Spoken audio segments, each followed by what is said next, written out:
Welcome to Manual Education. Welcome to this video. So, in this video, we are going to discuss most expected question of a tort in legal reasoning in the exam MS Law CET.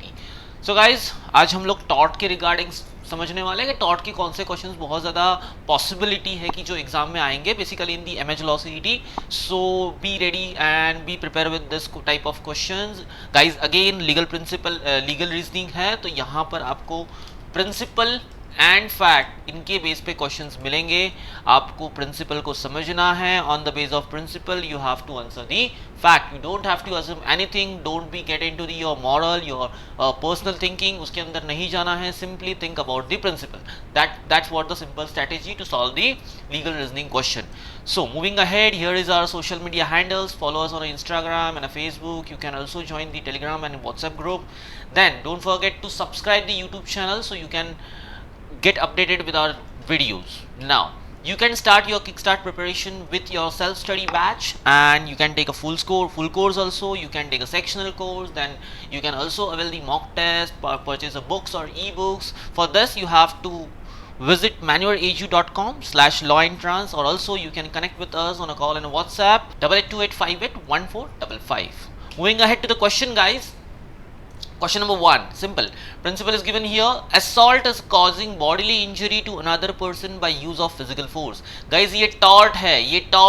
तो tort में याद रखना, tort is something different from the IPC. So as it is उसको apply करो. Assault IPC में भी है, assault tort में भी है. दोनों तरफ उसका definition, उसका meaning different है. Somewhere difference है तो उसको समझकर आंसर करना. Assault is causing bodily injury to another person by use of a physical force. Assault क्या होता है? Causing bodily injury. इंजरी होनी चाहिए to another person, and that should be a bodily injury. मतलब ये physical injury है, legal injury नहीं, because tort में legal injury के ऊपर भी ध्यान दिया जाता है. legal अगर legal right violate होता है, that means it is a legal injury, and यहाँ पर physical injury की बात की जा रही है, that is a physical damage. Another person by use of physical force. physical force होना चाहिए. physical force available है, physical injury available है, it is called as assault. Fact दिया हुआ है गाइस. फैक्ट में देखो क्या बोला है. Rustam while entering into compartment of a train raised his fist in anger towards a person Sheetal. अब यहाँ पर क्या हुआ है, मतलब अभी मुंबई की ट्रेन में कैसे होता है कि हम लोग रश के अंदर, अगर मतलब क्राउड के अंदर आपको अगर जाना है तो सिंपल है, आपको क्या करना होगा. Simply you have to like बहुत ज़्यादा फोर्सफुली आपको एंटर करना होगा. समवट उस रस्तम ने भी यही किया. Simply he raised his fist in the anger towards the person Sheetal just in front of him in the row. वो कहाँ थी? उसके फ्रंट में ही थी, आगे ही थी. to get away to enter into the train first. मतलब ट्रेन में पहले चढ़ने के लिए उसने क्या किया, यहाँ पर फोर्स यूज किया, but did not hit her. मतलब यहाँ पर शीतल को उसने हिट नहीं किया, उसको कुछ भी फिजिकली उसने इंजरी नहीं की. रस्तम हैज, अब यहाँ पे रस्तम ने क्या किया, क्या असॉल्ट किया कि नहीं किया. देखो गाइस, पहली चीज फोर्स यूज किया है, यस यूज किया है. क्या किसी को बॉडीली इंजर किया? नहीं किया. दैट मींस असॉल्ट तो नहीं हुआ. चलो देखते हैं. इंसल्टेड शीतल, ये तो बड़ा मजाक कर रहा है. इंसल्टेड का क्या होता है, मतलब कुछ भी नहीं. Option B says rightly showed his anger. Okay, हाँ ये तो सही है, एंगर तो दिखाया, but this would not be the possible answer, right. चलो, committed an assault on Sheetal. No, assault का था एक एलिमेंट तो यहाँ पे मिसिंग है. फोर्स तो है बट इंजरी नहीं, तो ये भी एलिमिनेट होता है. Option D would be your correct answer guys. चलो, moving to the next question.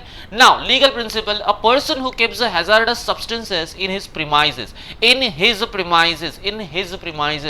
Is responsible for the fault if that substance escapes. That substance escape बोला है गाइस, किसी को इंजर करे या जरूरी नहीं, एस्केप भी हुआ तो भी in any manner and causes a damage.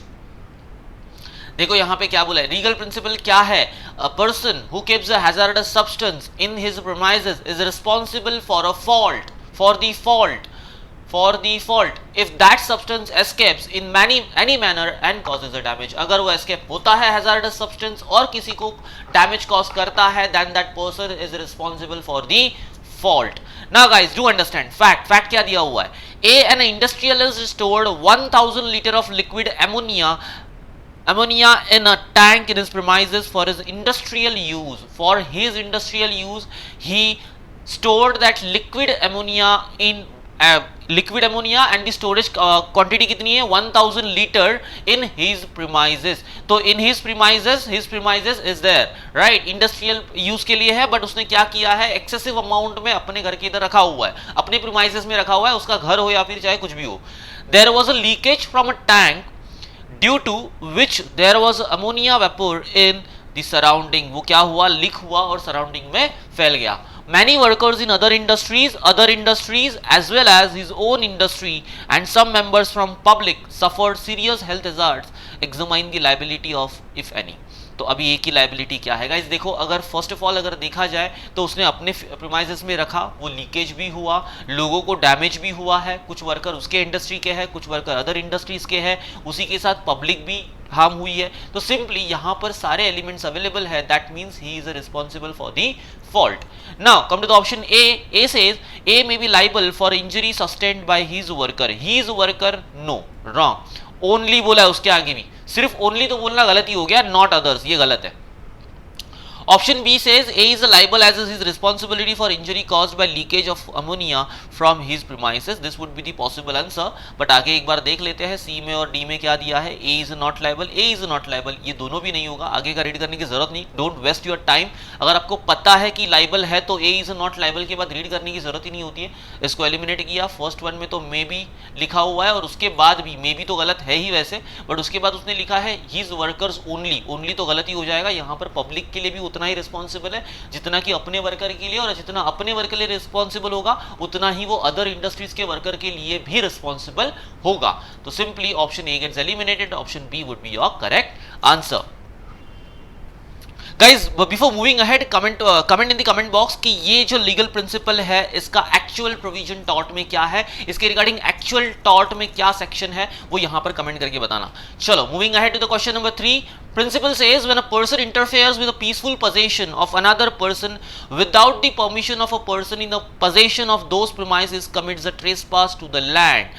Trespass to the land guys, यहाँ पर क्या बोला है, when एक पर्सन जो है दूसरे के लैंड में इंटरफेयर करेगा, बट इंटरफेयर कैसे करेगा, विदाउट द परमिशन, अगर इंटरफेयर करता है it will be consider as trespass to the land.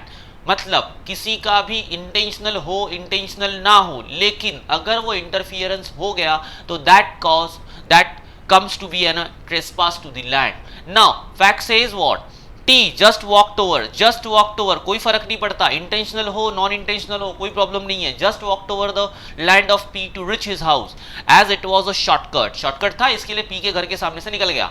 P had displayed, अब P ने क्या किया है, वहां पर बोर्ड लगा के रखा हुआ है, notice that it is not thoroughfare का मतलब होता है ये मेन रोड नहीं है, यहां से मत जाओ, ये मेरा घर का रास्ता है, ये मेन रोड नहीं है, यहां से वॉकआउट मत करना।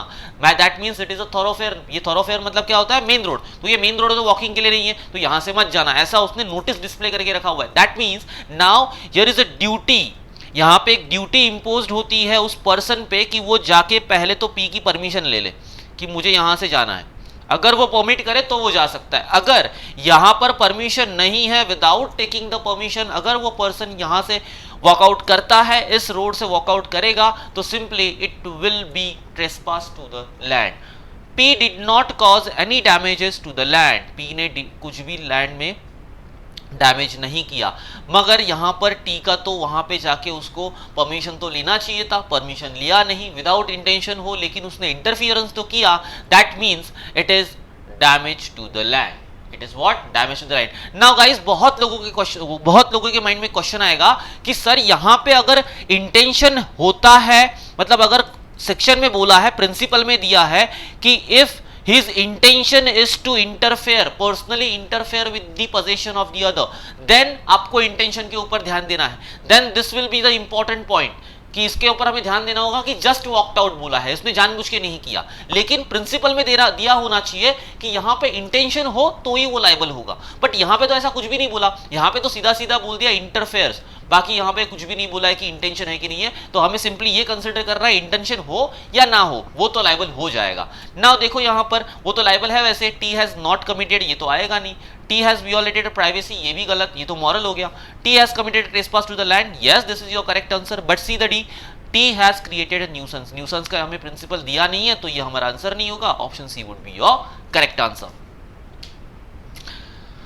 चलो guys don't forget to share this video with your friends because they should also get to the idea कि कैसे सॉल्व करने हैं, टॉट के कौन से इंपॉर्टेंट क्वेश्चंस हैं उनको भी आइडिया होगा, तो प्लीज इस वीडियो को शेयर करना अपने फ्रेंड्स के साथ, ये बहुत ज्यादा बेनिफिट होगा। Now come to the principle, principle is what, negligence is actionable in a law, negligence क्या होता है, it is an actionable in law, in simple terms negligence is a failure to take a proper care over something, proper care over something का मतलब क्या है कि उसकी proper care होनी चाहिए, ध्यान होना चाहिए, वर्किंग करते वक्त एक छोटी सी गलती भी negligence amounts हो जाएगी।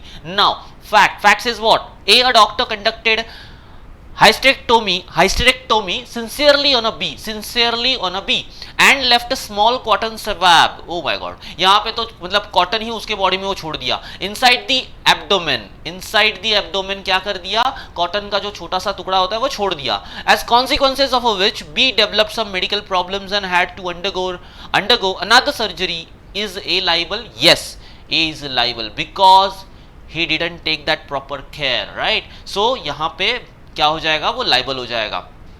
now A is a liable, option A says A is not liable, eliminate, as only a small swab was left in abdomen, there was no negligence guys, छोटा सा स्वैब का तो मतलब छोटा सा स्मॉल स्वैब हो या फिर कुछ भी हो उसमें क्या फर्क पड़ता है, नेग्लिजेंस तो हुआ, खत्म, यहाँ पे ये ऑप्शन नहीं आएगा, option B gets eliminate. Option C says A is liable for negligence as he failed to take a proper care during the surgery, this is probably your right answer. Now option D says liability for negligence does not arise, ये तो गलत है, option D gets eliminate, option C would be your correct answer.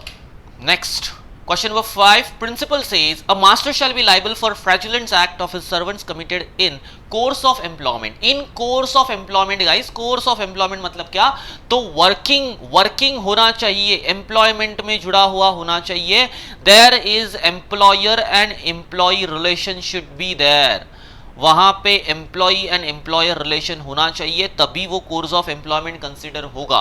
However, the master and third parties must exercise reasonable care in this regard, अब यहाँ पे बोला है master and third party should take reasonable care in this regard, ये reasonable care बहुत ज्यादा dimensional है, मतलब ये हर तरीके से होनी चाहिए, यहाँ पर कुछ भी अगर केयर नहीं होता है then it would be the like वो उसके ऊपर लाइबिलिटी बन जाती है घुमा फिरा के। अब देखो फैक्ट्स में क्या है वैसे हमें समझ में आ जाएगा। नाउ फैक्ट्स क्या बोलते हैं, Rahul was a door to door salesman, door to door salesman में घर घर जाके ये सेल्स पर्सन करता है। चलो with United manufacturing company, with United Manufacturing Company, एक मैन्युफैक्चरिंग कंपनी है, the company was manufacturing water purifiers, water purifier बनाते हैं लोग। Rahul along with the company's product used to carry water purifiers manufactured by his cousin, तो यहाँ पे देखो क्या हो रहा है, यहाँ पे ये जो राहुल है क्या करता है, used to carry water purifiers manufactured by his cousin, उसके कजिन ने जो वाटर प्यूरिफायर बनाया वो भी वो लेके जाता है कंपनी के प्रोडक्ट के साथ, in local industrial estate. He used to sell the local product at a lower rate, giving the impression to the buyers that he is offering a discount on the company's product.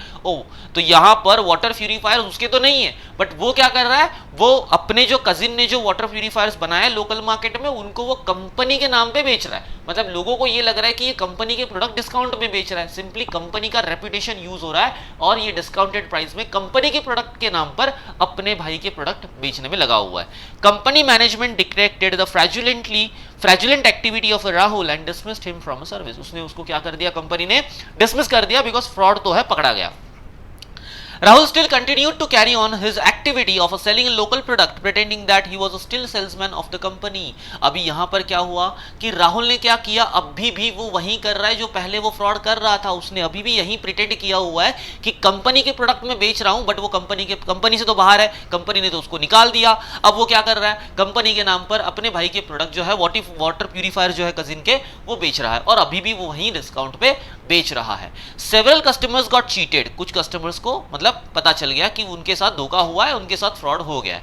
The fraud was noticed by company when the customer began to complain about the product. अभी क्या हुआ, देखो यहां पर ये जो fraud है company को पता चल जाता है after customer coming there and saying कि बाबा आपका जो प्रोडक्ट है वो अच्छा नहीं है, तो यहां पर कंपनी को पता चल जाता है कि ये फ्रॉड शुरू है अभी भी।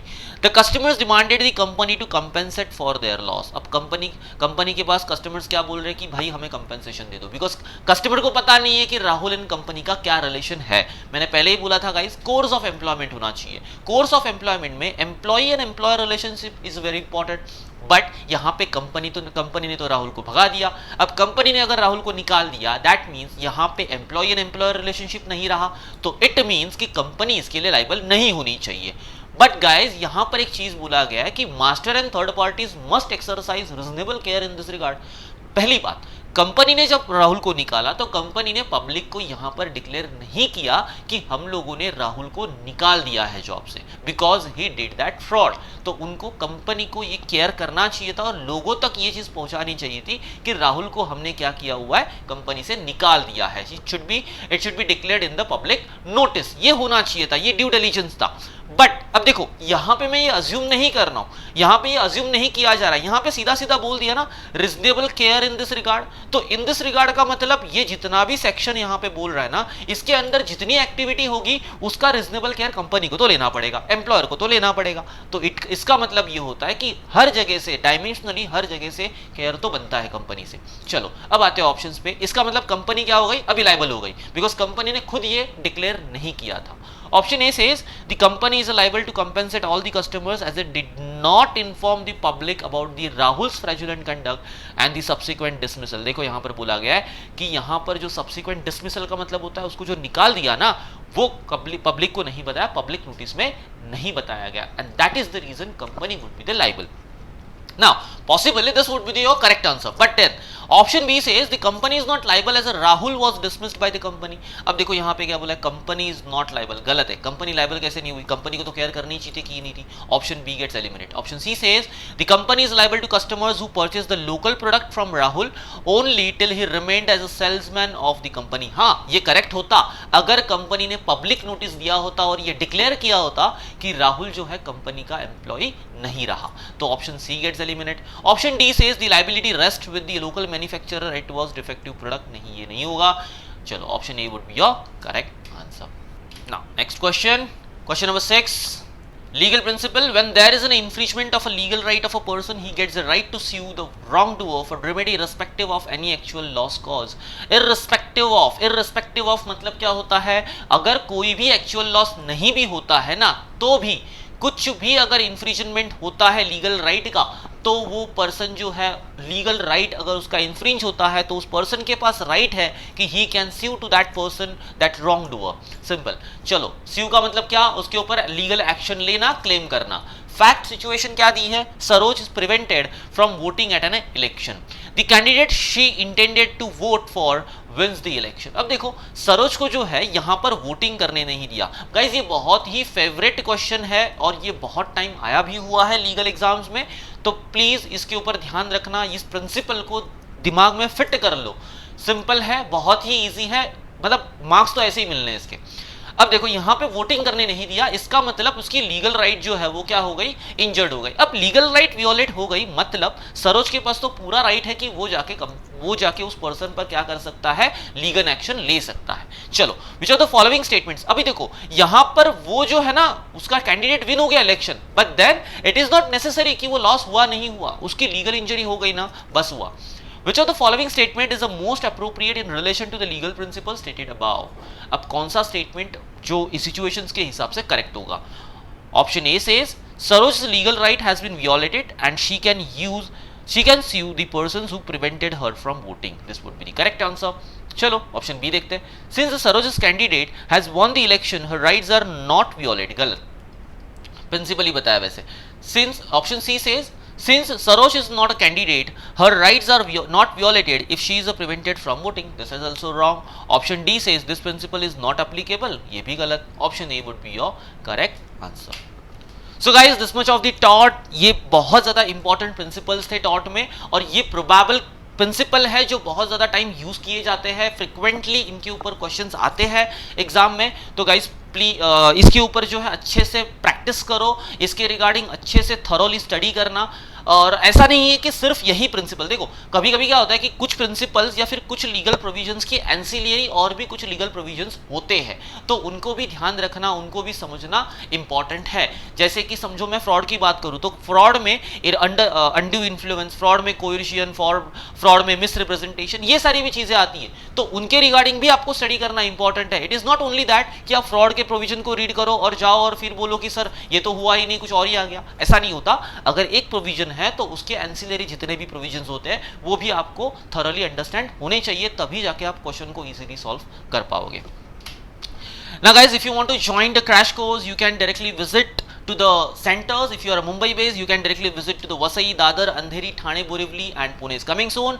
Or else if you are not Mumbai based, you can directly join our live classes. For that you can connect to our team, and if you like the video, just hit that like button and comment below, subscribe the channel, hit that bell icon to get notified of our videos. Thank you guys for watching the video.